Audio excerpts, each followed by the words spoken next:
First Presbyterian Church in Pittsburgh has been around as long as the city itself. Its roots began with a Presbyterian prayer meeting at the newly named Fort Pitt, marking the victory over the French in 1758. The group was led by General Forbes's chaplain, Charles Beatty, and while Beatty stayed with the general, part of the group settled in the area and kept meeting in their homes. Those small gatherings became an official church in 1773 when David McClure and Levi Frisbee were installed as the first ministers. The new church met through the Revolutionary War and saw the birth of the new nation. When the war was over and Pittsburgh started to grow from a settlement into a frontier town, the church was gifted land by the descendants of William Penn, and the first log cabin sanctuary was constructed.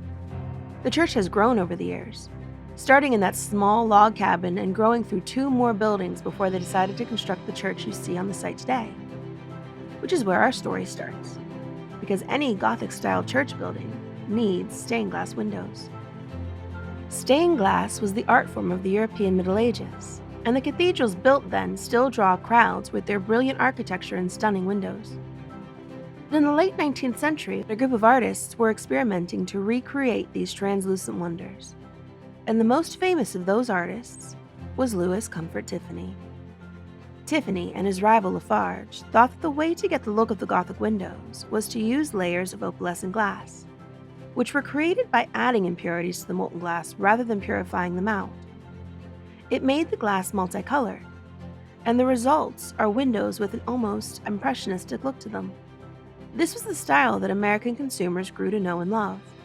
And so when it was time to build the new church, the congregation at First Presbyterian sought out the Tiffany studio. The commission was taken up by Frederick Wilson, one of the top designers at the studios, and it was for 13 stained glass windows funded by the families of the congregation as memorials to their loved ones, with the 14th window done by J&R Lamp Studios in New York. The windows were large at 26 feet high, and designed with 2 scenes each to be visually split by the balcony of the church. The lower half was dedicated to Christ's earthly ministry, while the top half depicts the heavenly realms, including angels and other scenes. To create the style the church wished for, the studio had to use black paint for patterns, which Tiffany hated using. He honored the commission, but it's rumored that he declared that it would be the last commission they would ever take for windows that needed that kind of painting. Which means that First Presbyterian is home to one of the only sets of Tiffany windows done in this way. This was also likely one of the main reasons that the congregation sought out another studio for their showcase front window.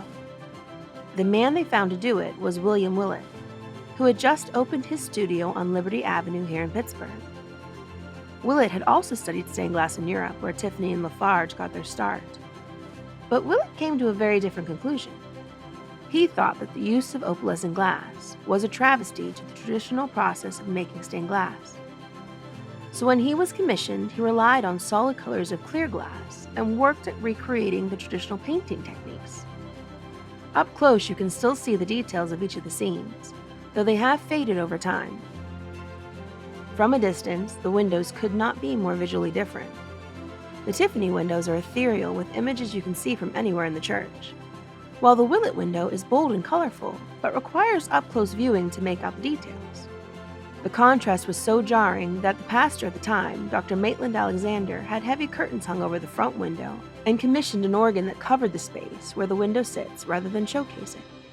In a twist of irony, he was quoted as saying that the window was too modern because it was so different from the established American style grown by Tiffany and Lafarge.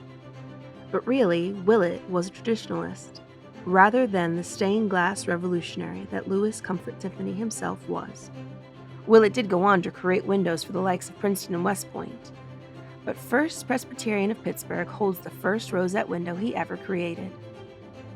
These windows are pieces of history, and history needs to be preserved, which is why we have launched the Holy Cow campaign. That's Holy Cow as in clean one window. We're cleaning and repairing one window at a time until we've restored the full set. So please help First Presbyterian restore these pieces of Pittsburgh art history as we clean one window at a time.